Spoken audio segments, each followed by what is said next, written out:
Mapagpalang araw po sa ating lahat. Welcome to my channel, Teresita Stoddard. Please subscribe. May nagte-text sa akin habang nagbibideo ako.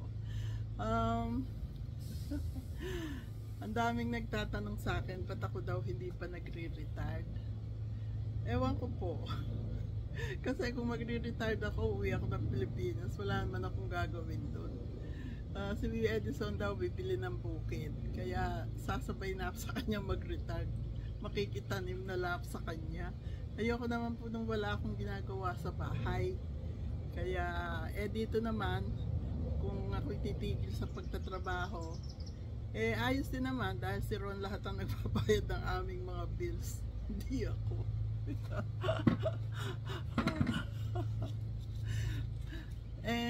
Manghihina lang po sa bahay. Wala akong ginagawa. Kain, tulog, manood ng mga kadramahan. Kaya nagtatrabaho pa po ako. Hindi naman ako pinapalis din sa trabaho ko eh. Bakit naman hindi? Ayos lang po ako. Malakas pa ako. Sabi ni Edison, ano, kailan ka titigil sa pagtatrabaho pag 80 ka na?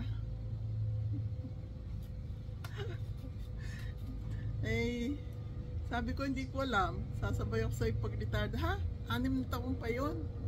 Ilang taon ka na noon? Hindi ka na makakilos, ha? Ako pa? Hindi ako pwede nang walang ginagawa. Hindi ako pwedeng maupo-upo lang pa TikTok, Reels, YouTube. Siguro kung bibili siya ng bukid, makikisosyo ako. Makikibili na rin ako.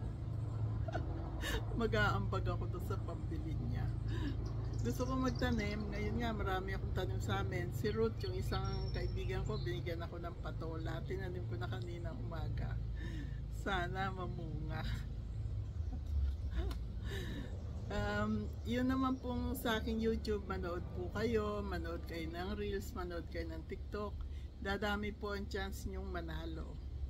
Kung bakit, huwag nyo po akong tanongin, secret yun. Kaya ang sasabihin ko lang po, manood kayo, YouTube, Reels, TikTok. Secret. Dadami ang chance yung manalo. Okay po, ako naglilista, kaya alam ko. Lahat ng makita kong pangalan, ililista ko.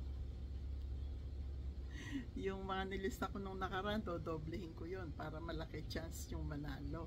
Okay po. Sa ngayon, nandito ako sa trabaho. Bukas darating yung mga tigalinis. Habang natutulog si Libay, ako'y pa-TikTok doon sa sunroom. Hindi naman po mabigat ang trabaho ko dito. Naiinis ako sa traffic sa umaga. Ang traffic, sobra. Kaya, tingnan natin kung hanggang kailan ako tatagal. Ganito. Sa ngayon po talagang very active ako. Walang makakapigil sa akin. Harangan man ng itak. Magtatrabaho ako. Kung hindi, kailangan meron kayong malaking bukid, pataniman nyo sa akin yun. Titigil ako sa pagtatrabaho, pero magtatrabaho ako sa bukid. Okay po. Kaya happy day, happy night, happy life, happy, peaceful, healthy, and blessed world, or parang may tumatawag sa akin. Okay po. Love po kayong lahat.